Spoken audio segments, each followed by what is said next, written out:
Começa agora na Mundial o programa Virar o Jogo. Como agir no mundo das incertezas. Com a palestrante e escritora Leila Navarro. Produção e direção Vanusa Santos. Gente, como eu prometi, nós vamos continuar aqui com o Eduardo, falando de futuro, falando de presente, falando de era digital, da era da indústria 4.0, dessa velocidade, tudo isso que está acontecendo. Isso me intriga muito. Por isso que esse meu livro, Virar o Jogo, e como o programa chama aqui também, Virar o Jogo, Como Viver nas Eras das Incertezas, está muito ligado a esses dois programas que nós estamos fazendo aqui com o Eduardo. Porque nós estamos numa era que a gente não tem certeza de nada. As coisas estão mudando, estão sendo experimentadas, e já tem gente falando da era pós-digital. É onde nós vamos conseguir, talvez, equilibrar mais toda essa questão tecnológica e digital junto com o ser humano. Mas atualmente está um movimento que está chegando tanta tecnologia, está chegando tanta coisa, que a gente não sabe ainda mais como é que as coisas vão evoluir, como é que vai ser. E eu acho que realmente qualquer empresário, qualquer pessoa que está no mercado de trabalho, ela fica se perguntando, e o que eu faço? E o que eu faço? E eu faço essa pergunta, Eduardo. E o que eu faço? E o que eu faço com tanta coisa acontecendo? Uma pergunta bastante interessante. Ampla também, né? Bastante ampla. Mas eu diria que a resposta que a gente tem que buscar a essa pergunta, cada um tem que pensar, é como eu posso me tornar relevante nessa nova era digital. Se o meu trabalho está sendo ameaçado por uma substituição por um computador, né, como é que eu posso me tornar relevante? Em que outra atividade que eu posso trabalhar, contribuir nesse novo mundo que aí está? E para isso, Leila, as pessoas, vou pegar o exemplo aqui no Brasil, né, a gente precisa, aí se colocando no lugar do colaborador, né, a gente precisa começar a pensar diferente. Né, porque se a gente ficar compreendendo que o trabalho é somente o trabalho assalariado e o trabalho com carteira assinada, que é o trabalho de manhã das 8 às 18 horas, possivelmente esse modelo ele vai ser ultrapassado por essas novas tecnologias. E não estamos falando só de robô, estamos falando de uma nova economia.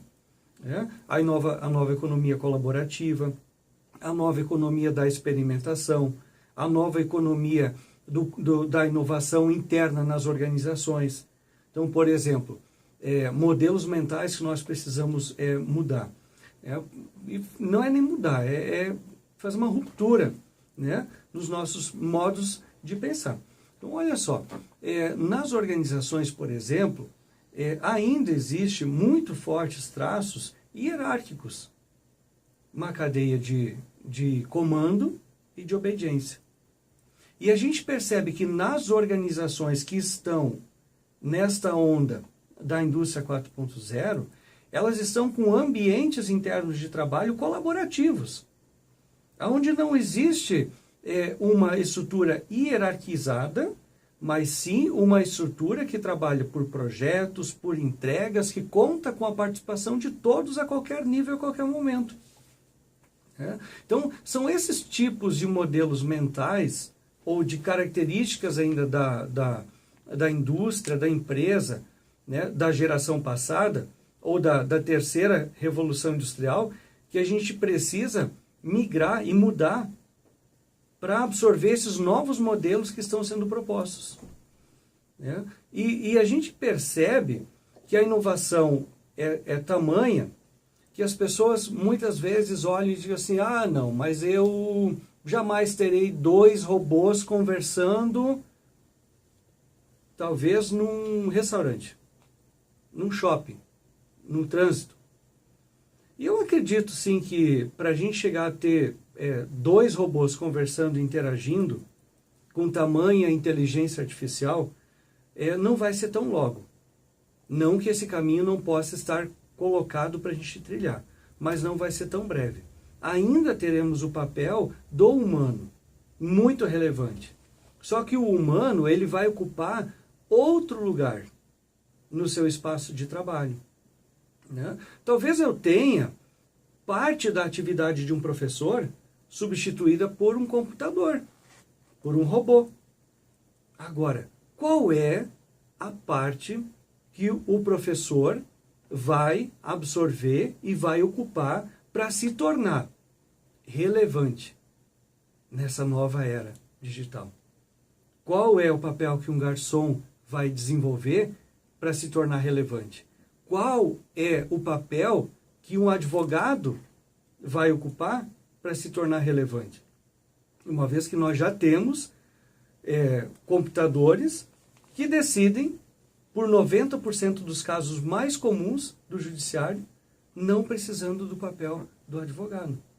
Então, se eu sou advogado, eu preciso pensar em qual a função que eu vou desenvolver, qual a especialidade que eu vou desenvolver para me tornar relevante nesse mundo. E daí eu quero contar uma coisa bacana, que eu fiquei sabendo que aqui em São Paulo, em alguns lugares no Brasil, já está fazendo uma coisa. O juiz está trabalhando com constelação familiar, que é uma coisa tão de psicologia, tão transcendente, tão especial, em alguns casos de conflito, enfim, de processos, onde ele faz uma constelação familiar. Eu achei isso fantástico. Então, assim, a tecnologia está desenvolvendo, mas está dando espaço e possibilidade para quê? Para o ser humano se desenvolver mais. Exato. Né? Potencializar mais. Então, quer dizer, não é para a gente falar assim, não, é um caos. O que é um caos? O caos sempre foi caos. O universo foi criado a partir do caos. Gente, é movimento, é vida, né? E nós temos que estar antenados. A gente nunca teve certeza de nada. E vamos continuar não tendo certeza. Então, a gente tem que estar caminhando e antenado e vendo, olhando para frente, para trás, para os lados, para cima e para baixo e para dentro, principalmente para dentro. Então, para Eduardo, assim, eu vou ter uma conversa com o Eduardo aqui. Nossa, adoro ver ele falar, eu fico encantada aqui, gente. Ele com essa barba maravilhosa. É o seguinte, Eduardo, assim, o que me dá tranquilidade, eu queria saber se a minha cabeça aqui está ok. Eu viajo muito, eu gosto muito de viajar. E eu vou muito para esses países desenvolvidos, assim, de primeiro mundo, tipo assim, Noruega, Dinamarca, Finlândia, tipo na Estônia, para Alemanha, para França e tal. E eu observo que, assim, o que me dá tranquilidade é de ver que todos esses países que estão passando mais rápido até, porque eles são menores, por eles serem menores, eles são mais leves, e eles têm mais velocidades. E por eles terem um conceito social mais desenvolvido, está muito mais perto do digital. Por quê? Porque para eles, primeiro está o social e depois o individual.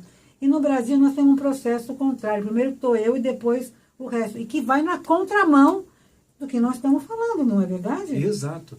Então explica isso direitinho, porque nós temos que entender isso muito bem. Quando a gente se questiona como eu posso me tornar relevante nesse novo mundo, nessa nova economia, vem uma palavra, um conceito muito importante, que é o propósito. Né? Por que eu existo? E isso cabe às organizações. Aliás, a gente não define mais visão, missão e valores, né? Mais complexo, a gente define propósito, muito mais simples, muito mais profundo.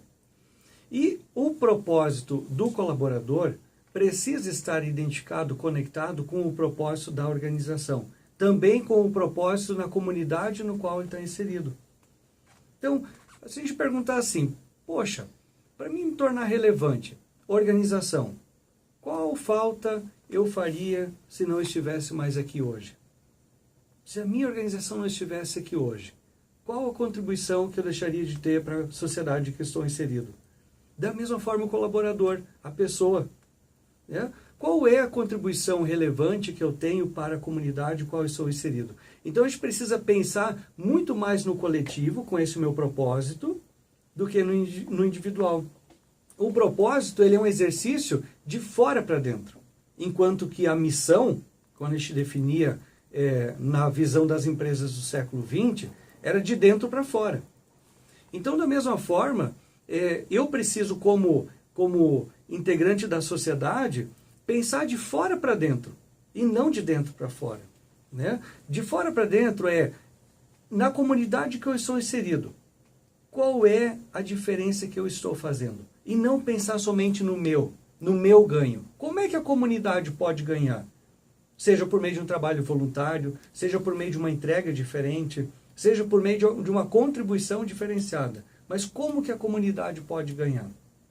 É essa preocupação que eu preciso ter. Uau, vocês estão entendendo como é que o negócio funciona? Vem cá, hoje um jovem, né, que está pensando em fazer um curso universitário, que está pensando em fazer uma faculdade, que está pensando na vida dele, o que ele vai fazer, o que ele vai ser, o que você falaria para essa pessoa? O que ela tem que fazer primeiro? Como é que ela pode fazer a escolha dela? Porque às vezes você fala assim, você vai fazer uma faculdade, mas as profissões daqui 5 anos, no ano 2000 não sei quanto, as profissões vão ser todas diferentes, não vai ter mais essa profissão. Então ela pensa, bom, mas eu estou aqui com 17 anos, e daí? O que eu faço? Não faço nada? O que eu faço? Olha, Leila, há anos passados aí a gente estudava, fazia uma faculdade para muitas vezes ter currículo, né? E a gente tinha um conceito de que a gente conseguiria um trabalho por conta de ter um currículo com uma graduação, né? Um curso de graduação. E esses dias estive vendo uma reportagem que o Google e o Facebook já não pedem mais currículo nos seus processos seletivos. Porque currículo está contando a história do passado. E eles estão preocupados com os valores e com o que a pessoa consegue entregar a partir do momento que ela vai compor a equipe. O potencial dela. O potencial dela. Então eu penso que quando um jovem, 17 anos, está à frente de uma decisão, né, o que eu faço? E eu diria assim, faça aquilo que você ama. É a primeira coisa, porque se você fizer um curso pensando em estar empregado no futuro, essa é a mentalidade das empresas do século XX, é a mentalidade do século passado. Eu não posso mais pensar em fazer uma faculdade para estar empregado. Eu preciso pensar em fazer algo que me realize, que eu amo o que eu faço, que isso com certeza vai ao encontro do meu propósito. Se identifica com o meu propósito de vida. Ótimo, então tá ok. Você está se identificando com o seu propósito de vida. Agora, quem já está no mercado de trabalho, quem é um microempresário, quem já tem o seu negócio e fica escutando a nossa conversa da semana passada, dessa semana, tanta coisa acontecendo. Eu sou um microempresário, meu negócio, não sei se tem tanta tecnologia, depende de coisas até maiores do que eu, que vão acontecer, e que de repente eu posso até quebrar, porque se acontecer tanta coisa que vai acontecer, o que vai acontecer comigo? Eu estou no meio do mercado de trabalho, eu não sei se eu vou ser aproveitada em todo esse processo que está acontecendo na minha empresa.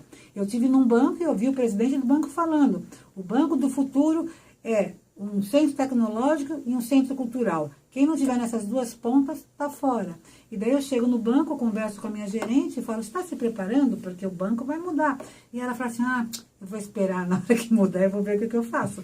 Então assim, o pessoal vê um tsunami chegando, ele vai tirar selfie com o tsunami, né? Em vez de falar assim, gente, o que eu faço? Então tudo bem, está chegando, está tendo um movimento que é inadiável, está acontecendo, em alguns setores mais rápidos, em outros menos rápidos, mas está acontecendo, é uma questão de abrir os olhos, porque está aí, na nossa cara, a gente vendo coisas mudando. Televisão, gente, televisão, o sistema de TV mudou totalmente, né? As televisões estão se pensando. Outro dia ainda vi um comentário que a TV Globo estava sendo vendida, eu falei, o que a gente vai fazer sem a TV Globo? Mas enfim, pode ser que um dia não exista a TV Globo. Quer dizer, o mundo está mudando, gente, coisas que parecia que nunca ia acabar, podem acabar, ou podem mudar, se transformar. Ok. Estou vendo isso que está acontecendo. Nós conversamos aqui com esse homem que conhece tudo. O que eu me preparo? Fico ansiosa, fico aflita, falo assim, gente do céu, tem que tomar um calmante, tem que meditar mesmo, porque o negócio está difícil. Como é que eu posso me preparar? Ou não me preparo? O que eu tenho que fazer? Existem 3 fases para a gente se preparar. Ai, que bom, existe jeito de se preparar. Existe caminho, sim. Que bom, que bom. A primeira fase é a gente poder compreender qual é o sentido, qual é o problema que a minha empresa resolve no mercado. Trazendo isso para o colaborador, para a pessoa, qual o problema que eu posso resolver. Essa tem que ser a minha preocupação. Não é qual o trabalho que eu vou fazer, qual o emprego que eu vou buscar. É qual é o problema que eu posso resolver, mesmo que seja pequeno. Depois, a segunda fase é a gente poder transformar a entrega. E aí que vem, a modelo nível de negócio, a gente poder fazer a transformação do processo e do produto. Então, para o pequeno empresário, você fez a provocação, eu diria o seguinte: comece a repensar o seu produto. Será que existe condições de entregar o seu produto de uma maneira mais sustentável? Será que existe condições de você substituir o seu produto por elementos mais sustentáveis, ecologicamente, socialmente falando? Né? E a terceira fase para a organização é a transformação do seu modelo de negócio. Que aí sim, talvez o pequeno empresário da pequena indústria, ele talvez não vai ter uma revolução tecnológica, mas ele vai ter um formato diferente, talvez não vai ter um robô lá no seu estoque que vai ajudar a organizar o estoque de uma forma muito melhor e ele consiga entregar o seu produto de forma diferenciada. Então, a primeira fase é ele compreender qual é o problema que ele pode resolver. Se ele está realmente resolvendo o problema, ou se ele está só vendendo um produto. Né? Você está fazendo diferença. Segundo, transformar os seus processos. Faz um de cada vez. Não vai transformar. E tem vários processos que não vão conseguir se transformar nessa transformação digital. Por exemplo, você está lembrando de algum agora? Está pensando? Nós temos ainda alguns segmentos da indústria, por exemplo, é um pouco mais lenta essa possibilidade de transformação digital. Então, vamos pegar, por exemplo, uma indústria de cosmético. Ela tem um processo ainda bastante manual e que ela busca, em algumas etapas, a transformação digital. Mas, possivelmente, ela não vai conseguir transformar todo o seu processo, né, digitalmente. Então, hoje nós já temos tecnologias na área do cosmético que, nas lojas, por exemplo, eu posso ir lá, tocar numa tela, touch, consigo escolher qual é a cor da maquiagem e ele projeta na tela o meu rosto com a maquiagem, porém sem eu colocar a maquiagem no rosto. Então, esse é um exemplo de uma parte de um processo da transformação digital aplicável à indústria do cosmético. Mas talvez lá a coleta da matéria-prima, a mistura inicial da matéria-prima, muitas vezes ainda possa ser um processo não manual, mas automatizado, né? Que ainda não é transformado digitalmente, mas mecanicista, né? Porém, ainda com uma característica bastante grande da indústria da indústria do século XX e não do século XXI. Então a gente tem que ir fazendo a mudança aos poucos. Essa mudança não vai ser uma mudança de ruptura tão drástica em todos os setores de uma hora para outra. Agora, a gente precisa ficar atento. Se a gente não ficar atento, a gente está caindo fora do mercado gradativamente. E um ponto bastante importante, a gente falando de colaboradores, de ambiente das organizações, e a gente fala em cultura das organizações, né?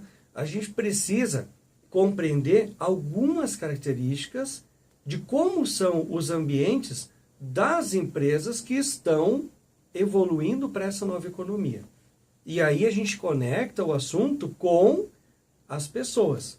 Como eu, empregado, e como eu, funcionário, e como eu, empregador, estou compreendendo e implementando esses novos conceitos na minha organização. Então, são algumas características. Por exemplo, curiosidade. O colaborador dessa nova era, ele precisa ser curioso. Ele precisa ter ambição para descobrir soluções para problemas novos. E ele não pode ter o medo de ser reprimido, por exemplo, se ele errar com alguma solução. E aí vem uma característica importante da organização, que é permitir o erro experimental. Porque se ela não permitir o erro e a gente entender que erro é feio, é ruim, nós não vamos permitir a inovação acontecer. E o outro aspecto fundamental é a cooperação com competição. Então, nós precisamos ser competitivos. Ah, legal. Né? Cooperação com competição. Não basta apenas cooperar, precisa ser competitivo. E a outra característica importantíssima é celebrar os resultados. e celebrar os resultados não é esperar 2 anos para um projeto estar pronto, mas sim a gente poder trabalhar etapas menores, e aí vem conceitos de métodos ágeis, e que a gente possa fazer etapas menores de um projeto, de um produto, de um processo, e celebrar cada etapa. As novas gerações e as novas empresas, as empresas do futuro, não podem mais esperar 2 ou 3 anos para celebrar o sucesso de um projeto. A gente precisa celebrar a cada dia. E é isso que vai motivar os colaboradores cada vez mais a implementar essas inovações. E isso é genial, isso é uma coisa de humano, porque por mais tecnologia que tenha, por mais inteligência artificial que tenha, quem celebra é o humano, né? E eu acho que a gente acaba se afastando disso, a gente acaba ficando tão automatizados que a gente nem celebra mais. A gente sabe quando tudo não é o bastante, você conseguiu uma coisa, já vamos para outra meta, para outra meta, para outra meta, e as pessoas nem têm o prazer daquilo, de poder vibrar com aquilo, poder celebrar. Eu acho que você falou uma palavra mágica. Eu acho que assim, que a virada de jogo está aí. É a gente saber celebrar as nossas conquistas e a cada conquista e saber que vai continuar movimentando, que vai continuar mudando as coisas. E eu no mercado de trabalho preciso absorver esses novos conceitos para poder estar no mercado de trabalho, né, estar nas organizações do futuro. Preciso compreender esses elementos porque eles agem de forma muito diferente do que a maneira como nós, até então, compreendíamos os ambientes empresariais. Então, você sabe que eu estou lendo um livro e ele fala muito, ele fala assim, nós estamos numa era da inteligência, nós estamos de inteligência, todo mundo precisa de inteligência, e a gente quer cada vez mais desenvolver a nossa inteligência. Mas não vamos esquecer da consciência. E o que você está falando é de consciência, Exato. né? A gente está consciente, é uma coisa que a gente fala muito aqui nos nossos programas, a gente meditar, a gente está com a gente está, sabe, inteiro, né? E está pleno, né? No seu ser, né? E no fim, isso é o diferencial do 4.0, são os seres humanos. Exatamente. Chegamos lá. Como se tornar relevante nessa nova economia. Gente, Eduardo, eu quero agradecer muito, esse homem veio de lá do Rio Grande do Sul. E eu falei, quando você vai passar em São Paulo, nós vamos te catar, não tem jeito, eu quero te agradecer. Obrigado, esse seu conhecimento, essa sua clareza, essa sua maneira de ver esse momento dessa era indústria 4.0, que eu acho uma graça, eu acho um prazer, e ele faz um trabalho maravilhoso. Ele fala com esse jeitinho dele, sabe? Paciência, ele tem um jeitinho de falar, ele vai mostrando para as pessoas o caminho certo, fazendo elas descobrirem que está dentro delas e que elas podem fazer essa virada e nos preparar direitinho esse Brasil para o 4.0. Eu vou eleger você para presidente do Brasil. Gente, muito obrigada, Eduardo. Obrigadão, Joy. Valeu. Tá bom? Tchau, até a próxima. Tchau, gente.